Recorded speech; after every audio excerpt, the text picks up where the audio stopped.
मंगलम भगवान विष्णु मंगलम गरुड़ध्वज मंगलम पुंडरीकाक्षाय मंगलाय तनो हरि। नमस्कार मित्रों, मैं प्रियंका और मैं आपके अपने YouTube चैनल रहस्य भक्ति और ज्ञान में स्वागत करती हूँ। आज की ये मंगल वंदना समर्पित आज की इस शुभ तिथि को, जिसे देवउठनी एकादशी कहा जाता है, आज की ये मंगल वंदना समर्पित भगवान श्री शालिग्राम महाविष्णु और तुलसी मैया को, जो कि उनकी धर्म पत्नी है। ये शब्द मैं आज क्यों कह रही हूँ वो मैं आपको इस वीडियो में बताने जा रही हूँ। जानिए कि क्या है देवउठनी एकादशी का महत्व और क्या है उसके पीछे की कथा और क्यों करवाया जाता है तुलसी विवाह। जानने के लिए जरूर देखिए मेरे इस वीडियो को और उसे लाइक शेयर सब्सक्राइब करना बिल्कुल ना भूलें। और यदि आज के दिन आपने भी तुलसी विवाह अपने घर में करवाया है तो मुझे जरूर बताइएगा कमेंट करके। देवउठनी एकादशी नाम से ही इसका मतलब समझ में आ जाता है कि देव उठते हैं आज के दिन।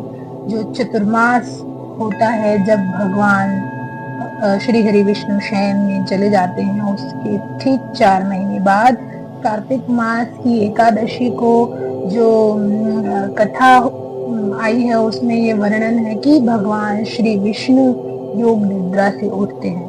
जैसे कि हम जानते हैं कि भगवान श्री हरि महाविष्णु तो ही है जो शुभता का प्रतीक है, शुभ कार्यों का प्रतीक है।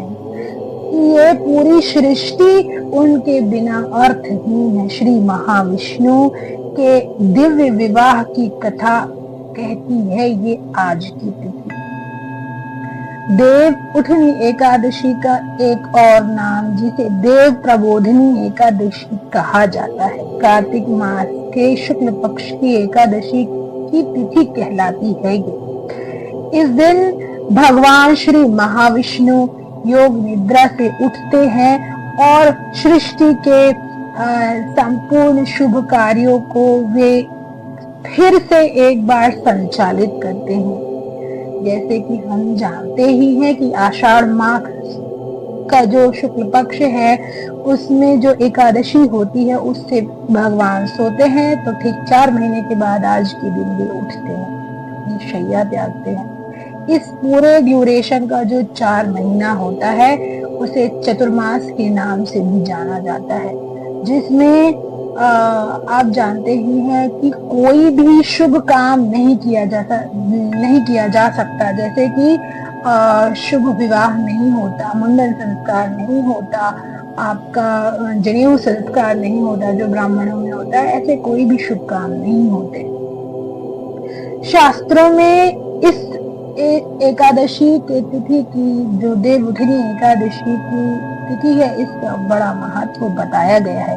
क्या आप जानते हैं आज की ये तिथि जो है आपके जीवन में, यदि आप इसे मनाते हैं, इसका पूजन अर्चन अनुष्ठान करते हैं, तो संपूर्ण जीवन के पाप को भी नष्ट कर देती है। माना जाता है कि कार्तिक शुक्ल एकादशी का दिन जब भगवान श्री हरि विष्णु जागते हैं, उस दिन दिया गया दान, किए हुए व्रत और मनाई हुई आपका ये त्योहार सभी पापों को नष्ट करके आपके जीवन में शुभ संस्कारों का प्रवेश करवाते हैं। क्या आप जानते हैं कि आपके जीवन में आने वाले हर शुभ तथ्यों को और तत्वों को श्री विष्णु इसी दिन आशीर्वाद स्वरूप देते हैं, यदि आप उनका पूजन अर्चन करते हैं। स्कंद महापुराण में कहा गया, तुलसी विवाह के लिए कहते हैं, तुलसया विवाहे यह स्यात् श्रद्धया मानवो नृपः तस्य पापानि नश्यन्ति विष्णुलोके महीयते। अर्थात जो व्यक्ति श्रद्धा और नियम पूर्वक तुलसी विवाह करता है, वह अपने संसार भर के जितने भी किए हुए जन्म जन्मांतर के पाप हैं उसको नष्ट करके विष्णु लोक को प्राप्त करता है, यानी वैकुंठ की प्राप्ति करवाता है। आइए जानते हैं कि देव उठनी एकादशी का महत्व क्या है, यह क्यों इतनी विशेष मानी गई है।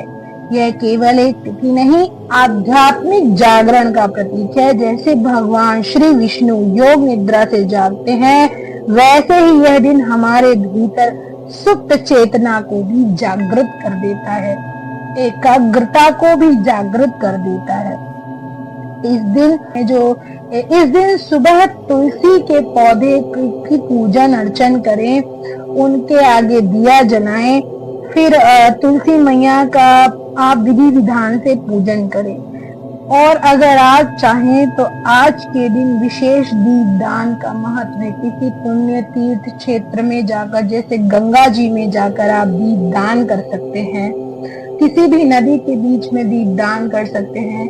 यदि आप चाहें तो गंगा नदी के अलावा भी किसी नदी में जाकर दीपदान कर सकते हैं। आप यदि चाहें तो गंगा नदी के अलावा आप घर में भी दीपक जलाकर पूरी एकादशी को विधि विधान से मना सकते हैं। क्या आप जानते हैं कि यदि आप ऐसा करते हैं तो आपके जीवन में आ रहे हर तरीके के कलेश श्री हरि महाविष्णु नष्ट कर देते हैं।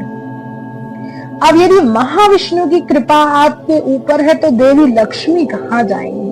वे तो उनकी धर्म पत्नी अर्धांगिनी है, तो जहाँ श्री हरि वहां देवी महालक्ष्मी। तो आज के इस पूजन से लक्ष्मी भी प्रसन्न होती है, आपके घर में एक चित्त होकर निवास करती है। देवी महालक्ष्मी आपके घर में स्थायी रूप से विद्यमान रहती हैं। माना जाता है कि आज के दिन यदि आप पूजन अर्चन करके भगवान श्री विष्णु का तुलसी से विवाह करवाते हैं तो आपकी समस्त मनोकामनाएं पूर्ण हो जाती हैं। यदि आपके वैवाहिक जीवन में भी कुछ अड़चने आ रही होती हैं तो श्री विष्णु की महाकृपा से वे उसे भी नष्ट कर देते हैं। आइए अब जानते हैं कि आखिर तुलसी विवाह की कथा आई कहां से और ये विवाह करवाया क्यों जाता है, इसकी जड़ें कहां से आती हैं। मैं आपको इसके संक्षिप्त कुछ बिंदु हैं जिनसे अवगत करवाने जा रही हूँ। आइए जानते हैं। पूर्व काल में शास्त्रों में वर्णन आता है कि जो महाअसुर था जलंधर नाम का, वो अत्यंत राक्षस प्रवृत्ति का राजा था और जो उसकी पत्नी थी वृंदा, वे धर्मनिष्ठ थी और भगवान श्री महाविष्णु की अत्यंत की अनन्य भक्त थी। क्या आप जानते हैं वृंदा पतिव्रता थी। उनकी शक्ति से, उनकी पतिव्रता की शक्ति से जलंधर अजय हो गया। माना जाता है कि त्रिदेव से भी वे अबद्ध हो गया। क्या आप जानते हैं श्री विष्णु अपने भक्तों को कभी नहीं भूलते। श्री महाविष्णु को भले ही उनके भक्त भूल जाएं, लेकिन श्री महाविष्णु अपने भक्तों को नहीं भूलते। पूर्व काल में जो वृंदा थी वो भगवान श्री महाविष्णु की भक्त तो थी ही, लेकिन उन्हें पति के रूप में भी प्राप्त करना चाहती थी और उनकी भक्ति इतनी गहन थी कि श्री विष्णु उसे ठुकरा ही नहीं सके। वैसे भी वे अपने भक्तों को कभी नहीं ठुकराते। वे अपने भक्तों को हमेशा पुत्रों को के भांति, पुत्री की भांति प्रेम करते हैं। श्री विष्णु ने उनकी इसी इच्छा का मान रखने के लिए आगे की लीला की। माना जाता है कि जब वह असुर सभी देवताओं से अबद्ध हो गया तो सभी देवताओं ने भगवान विष्णु से जाकर प्रार्थना की कि हे हरि, आप जाकर उस पतिव्रता स्त्री की जो पतिव्रत धर्म है उसका खंडन कीजिए। यदि आप ऐसा नहीं करेंगे तो इसे मार पाना असंभव है। ये है पतिव्रत धर्म की शक्ति। क्या आप जानते हैं भगवान ने लीला रची कि जो भी ये तुलसी विवाह की कथा आती है वो इसी एक लीला के बीच का प्रादुर्भाव है। क्या आप जानते हैं ये लीला से ही तुलसी विवाह का आरंभ माना जाता है। श्री विष्णु ने उसके पति का रूप ले लिया।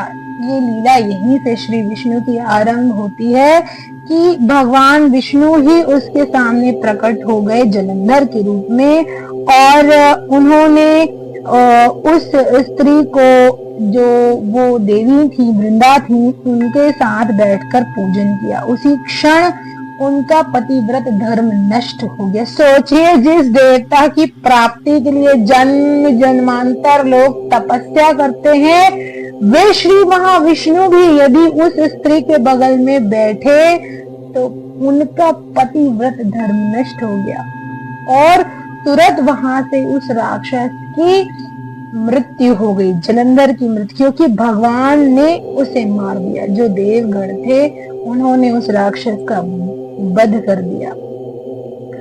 जैसे ही उन्होंने समझा, जो देवी वृंदा थी, उन्होंने समझा कि ये श्री विष्णु है, मेरे आराध्य हैं, लेकिन मेरे पति नहीं है, तो वे क्रोधित हो गई। सोचिए, जिस आराध्य की प्राप्ति के लिए व्यक्ति जन्म जन्मांतर प्रतीक्षा करता है, उनके यज्ञ जप पूजन अनुष्ठान व्रत करता है, वही आराध्य जब उनके सामने आए तो वे इतनी क्रोधित हो गई कि क्रोधित होकर उन्हें श्राप दे दिया।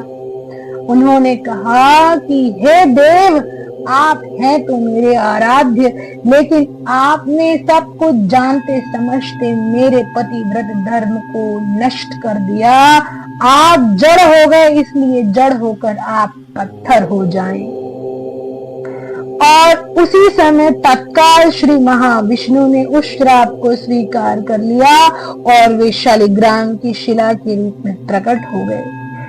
वृंदा की मेरे पति को इस स्त्री ने श्राप दे दिया कि तुम पत्थर हो जाओ। तो देवी लक्ष्मी ने कहा कि जिस तरह तुम हृदय विहीन एक लकड़ी की तरह होकर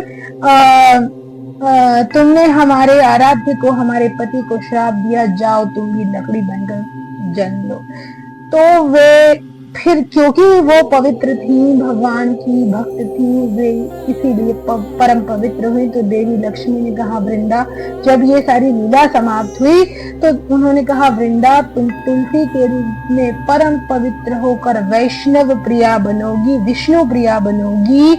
और क्योंकि तुम पूर्व जन्म में भगवान विष्णु को पति के रूप में वर्ण करना चाहती थी, इसीलिए जैसे ही देव उठनी एकादशी आएगी, धरती लोक पर तुम्हारा श्री विष्णु के साथ विवाह हर साल संपन्न किया जाएगा। और वैसे ही देवी वृंदा तुलसी बनी और हर वैष्णव के घर में तुलसी जरूर होती है और परम पवित्र मानी जाती है। क्या आप जानते हैं, श्री विष्णु और श्री शालिग्राम की पूजा तब तक अधूरी मानी जाती है जब तक तुलसी का वृक्ष, तुलसी का जो पौधा है, तुलसी का जो पत्र है, तुलसी की जो मंजरी है, वो भगवान श्री विष्णु तक ना पहुंच जाए, तब तक अधूरा ही माना जाता है। उन्होंने कहा कि हे वृंदा, तुम मेरे समान परम पूज्य हो जाओगी, और इसीलिए तुलसी विवाह का ये शुभ मुहूर्त और शुभ दिन हर साल भक्तों के द्वारा मनाया जाता है। पाप मुक्ति से भी हमें प्रसन्नता होती है, तो वे पाप मुक्ति भी करवाती हैं देवी तुलसी। जानते हैं कि तुलसी विवाह करने के क्या कारण हो सकते हैं, क्यों किया जाता है तुलसी विवाह? शुभ विवाह के योग के लिए जिन कन्याओं का विवाह नहीं हो रहा होता है, यदि उनके द्वारा तुलसी विवाह किया जाता है तो उन्हें अत्यंत श्रेष्ठ वर की प्राप्ति होती है और अच्छे कुल में उनका विवाह होता है। घर में सुख शांति के लिए, आध्यात्मिक ऊर्जा के लिए तुलसी विवाह किया जाता है। यह विवाह दिव्य प्रेम और भक्ति का प्रतीक माना जाता है।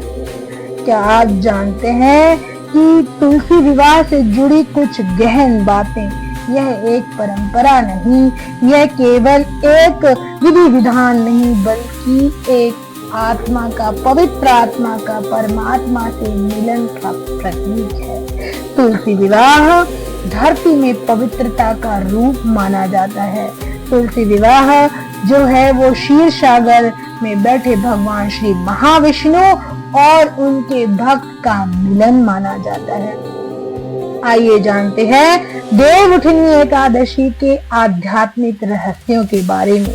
जब भगवान महाविष्णु शयन से जागते हैं, इसी दिन से हमारी आत्मा भी मोह और अज्ञान और जो भी अंतर्मन के पाप होते हैं उनसे मुक्त होती हुई श्री महाविष्णु की आराधना में लीन हो जाती है। भगवान श्री महाविष्णु के चरणों में मैं प्रियंका दंडवत नमस्कार करती हूँ और शत शत नमन करती हूँ देवी माई महात्मा जी को। आज के वीडियो में इतना ही। आपने मुझे धैर्य पूर्वक सुना, आपका कोटि कोटि धन्यवाद। मैं फिर हाजिर हो जाऊंगी किसी नए वीडियो के साथ, किसी देव और किसी देव से जुड़े अद्भुत रहस्य और तथ्यों के साथ। तब तक के लिए आप सभी को शुभ रात्रि और एक बार फिर मेरी तरफ से देवउठनी एकादशी की अत्यंत शुभकामनाएं।